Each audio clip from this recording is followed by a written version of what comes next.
Assalamualaikum warahmatullahi wabarakatuh. Saya Risti Hoerunisa dari kelas MC 706 akan mempresentasikan tentang manajemen keuangan internasional. Apakah munculnya multinational company atau MNC telah mendobrak doktrin dari teori keunggulan komparatif? Pertama-tama kita akan membahas apa itu MNC. MNC merupakan perusahaan yang memiliki kantor pusat di satu negara atau negara asal, tetapi menjalankan operasi bisnis, memiliki pabrik, atau memiliki anak perusahaan di berbagai negara lain di seluruh dunia dengan tujuan mengendalikan manajemen global dan memperluas jangkauan pasar serta sumber daya yang dimiliki.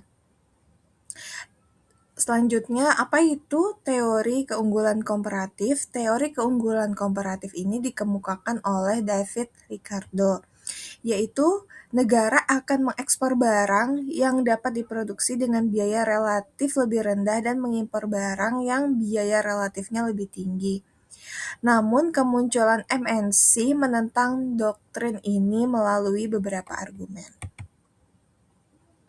Argumen yang pertama yaitu mobilitas faktor produksi.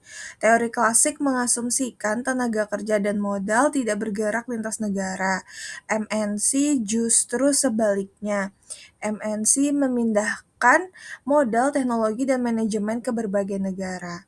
Yang kedua, keunggulan komparatif perusahaan bukan negara. Produksi dan ekspor ditentukan oleh strategi perusahaan global, seperti efisiensi rantai pasok, skala ekonomi, dan diferensiasi produk, bukan semata oleh keunggulan komparatif nasional.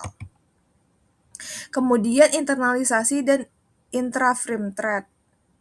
Banyak perdagangan internasional terjadi antar unit perusahaan yang sama atau intra-firm trade, bukan antar negara berdasarkan spesialisasi nasional. Kemudian peran teknologi dan inovasi.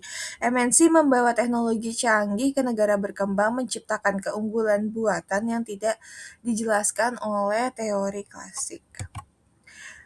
Munculnya MNC telah mendobrak doktrin dari teori keunggulan komparatif. Contoh kasus nyata MNC yaitu Apple. Apple merancang produk di Amerika Serikat, memproduksi komponen di berbagai negara seperti Korea, Jepang, Taiwan, dan merakit di Tiongkok atau Vietnam.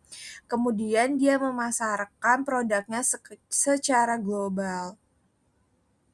Contoh kasus lainnya yaitu Toyota. Toyota membangun pabrik di banyak negara untuk mendekati pasar, menekan biaya logistik, dan memanfaatkan jaringan pemasok global. Produksi mengikuti strategi perusahaan, bukan sekedar ekspor dari negara asal. Kesimpulannya, MNC menggeser perdagangan internasional dari keunggulan komparatif negara menjadi keunggulan komparatif perusahaan melalui produksi global dan rantai nilai terintegrasi. Proses ekspansi bisnis ke mancanegara yang umumnya dialami perusahaan global. Ekspansi bisnis ke mancanegara umumnya berlangsung secara bertahap seiring meningkatnya pengalaman internasional perusahaan dengan tahapan sebagai berikut. Yang pertama ada ekspor. Perusahaan mulai menjual produk ke luar negeri melalui agen atau distributor. Yang kedua ada perjanjian kontraktual. Perusahaan menjalin kerjasama seperti lisensi, waralaba, atau kontrak manajemen untuk memanfaatkan pasar luar negeri. Yang ketiga ada aliansi strategis. Perusahaan bekerja sama dengan mitra lokal untuk berbagi modal, risiko, dan pengetahuan pasar. Tahap ini umum di negara dengan regulasi ketat. Selanjutnya ada investasi langsung asing. Perusahaan mendirikan atau mengakuisisi anak perusahaan di luar negeri. Yang terakhir ada integrasi global. Perusahaan mengoordinasikan operasi lintas negara dalam rantai nilai global di mana setiap negara menangani fungsi paling efisien, produksi, R&D, atau pemasaran. Apakah kurs dapat berfluktuasi tinggi dalam sistem mata uang mengambang terkendali? Ya, kurs dapat Fluktuasi tinggi dalam sistem mata uang mengambang terkendali karena nilai tukar pada dasarnya ditentukan oleh mekanisme pasar atau permintaan dan penawaran falas. Namun, fluktuasi tersebut tidak dibiarkan sepenuhnya sebab bank sentral dapat melakukan intervensi apabila pergerakan kurs dianggap berlebihan atau mengganggu stabilitas ekonomi. Dengan demikian, walaupun fluktuasi kurs masih mungkin terjadi dan bisa cukup tajam akibat faktor eksternal seperti krisis global, arus modal, spekulasi, sistem mengambang terkendali bertujuan membatasi volatilitas ekstrim, bukan menghilangkan fluktuasi sepenuhnya. Investasi dilakukan melalui jual beli cadangan devisa, kebijakan suku bunga, pengaturan likuiditas falas.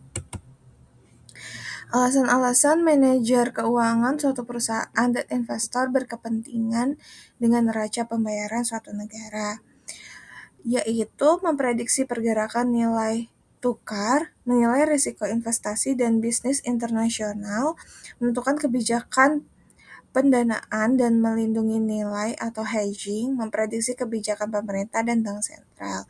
Neraca pembayaran penting bagi manajer keuangan dan investor karena menjadi indikator utama stabilitas ekonomi, risiko nilai tukar, dan prospek investasi suatu negara.